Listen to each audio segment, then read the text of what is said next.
Hey, I'm Bruce Cook, and I'm going to try to make this video short. This is just going to be a sales video for 3 of my loaders. So first it's going to be a Valken VSL loader. Then I also have a, I guess you'd call it a Empire Halo 2, but this is the combination of 3 Empire-style loaders. I took the best parts of each and put them in here. So this performs good for players. And a Virtue Spire 3. And I'll go over all the details as I get to each loader.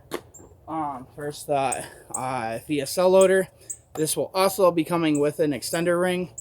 I don't have it in this video. I'm not going to show it in this video. I have it indoors, but I will provide a picture that includes that along with this. So to show you it works before I put it on the gun and test it out. So I'm going to pop this open just so you can see. I'm going to turn it on. So just so you see everything is intact and good shape. We're going to put this on. I'm going to be setting the rate of fire on my marker, which will be, of course, again, my Bob Long Vis, to the average feed rates that these loaders are good for feeding. So first will be the VSL. I have this right now capped at 10 balls per second. This is going to be all PSP ramp, 3-shot ramp. And these paintballs are on the fragile side. I have combination. The majority is going to be Defy level 4 tournament paint. Those are pretty darn fragile. And then I also have, I think it's Valken Fate paint, or what is it? Yeah, Valken Fate paintballs. I use them over the weekend, and they are pretty darn fragile. But these loaders should be able to handle these no problem.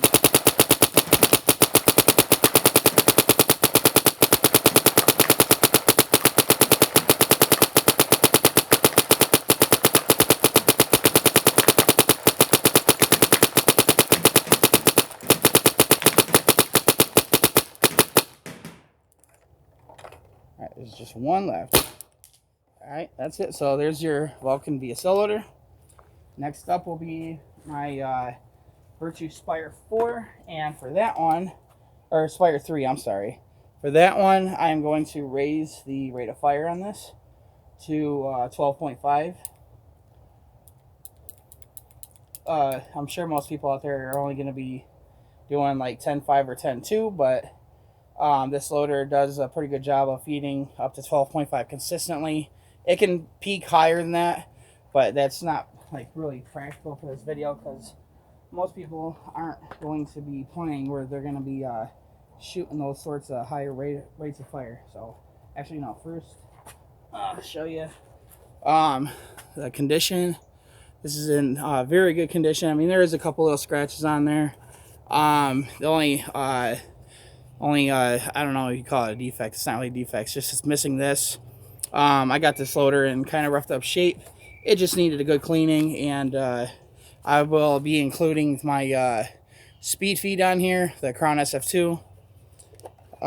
Just showing you the insides. So, and these are good Duracell batteries. I'll include them in the loader.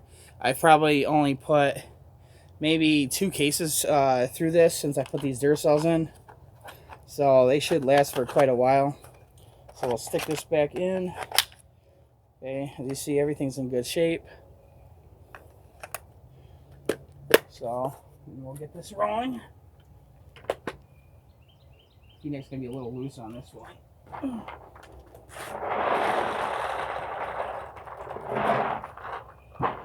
Okay.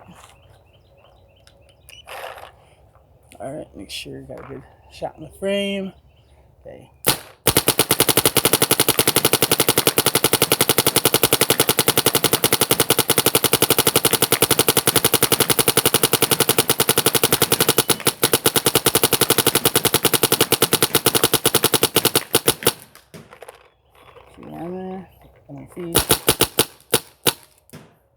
Alright, so there's your Virtue Spire 3. Performed very well.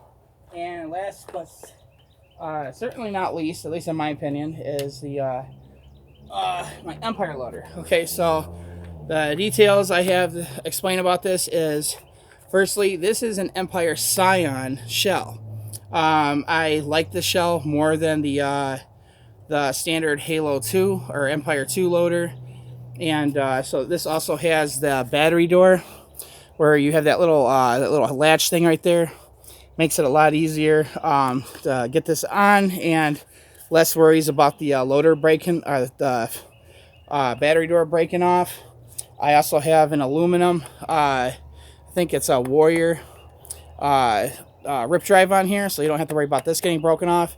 Now, I'll explain in a second why I have part of a bottle cap underneath there. So, the shell is from an Empire Scion, and so is the Raceway.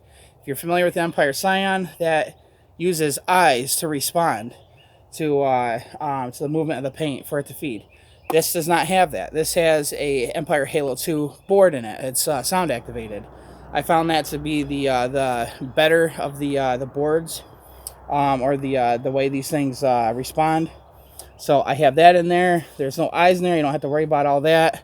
If you ever have to take this apart, you don't have to worry about pulling little bits and pieces off the Raceway to like pull eyes on stuff. None of that's there. And I also have an Empire Magna. What do you call it?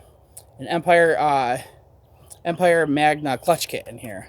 So it's going to be extremely gentle on paint. I always keep this up at speed setting 6, because the Magna clutch kit will never put too much force. But at setting 6 on here for the speed, you don't ever have to worry about there being gaps in the stack of paint as it's traveling down the Raceway, feeding into the marker. So I have that in there, and the Raceway of the Empire Scion doesn't use the removable anti-freeway jam, those little red parts that keep paintballs from bunching up going to the Raceway. It has its own built-in anti-freeway jam, and I have not had this thing jam on me at all. Now the I can't remember the word for those things. The rod or whatever that runs up through there, that the gears and the belt drive inside of it, and the feed cone in there that it all connects to, with the little C-clips.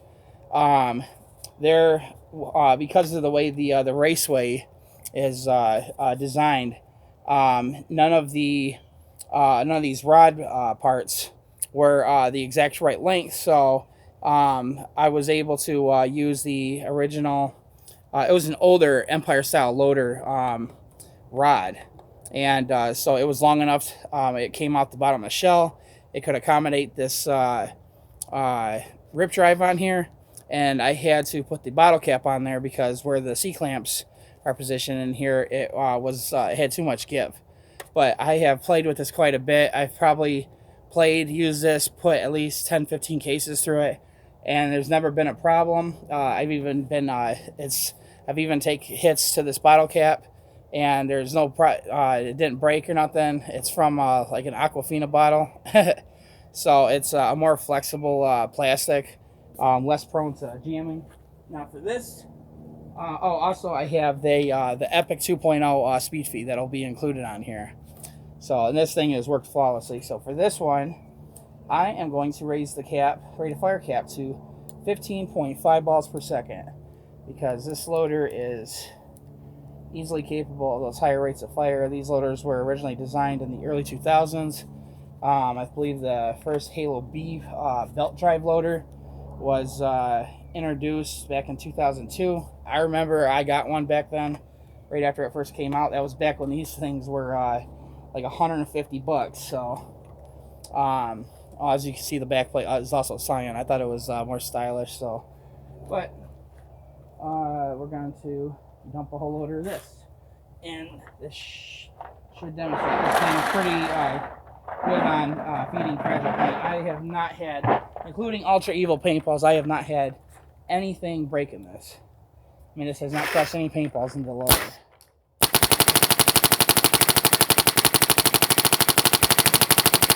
Make sure I'm in the frame.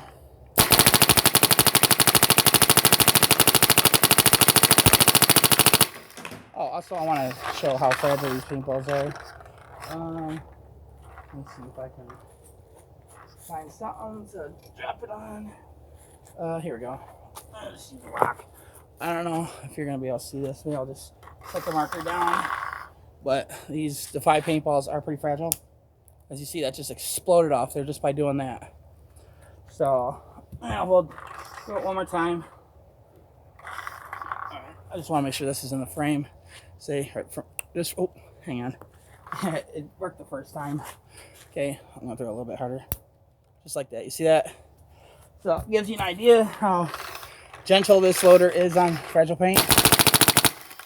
Watch out, dog. Just a couple of paintballs left.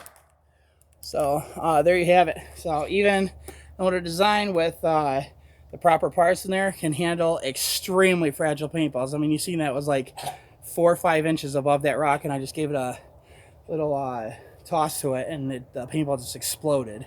So that shows you how well all 3 of these loaders can handle fragile paint.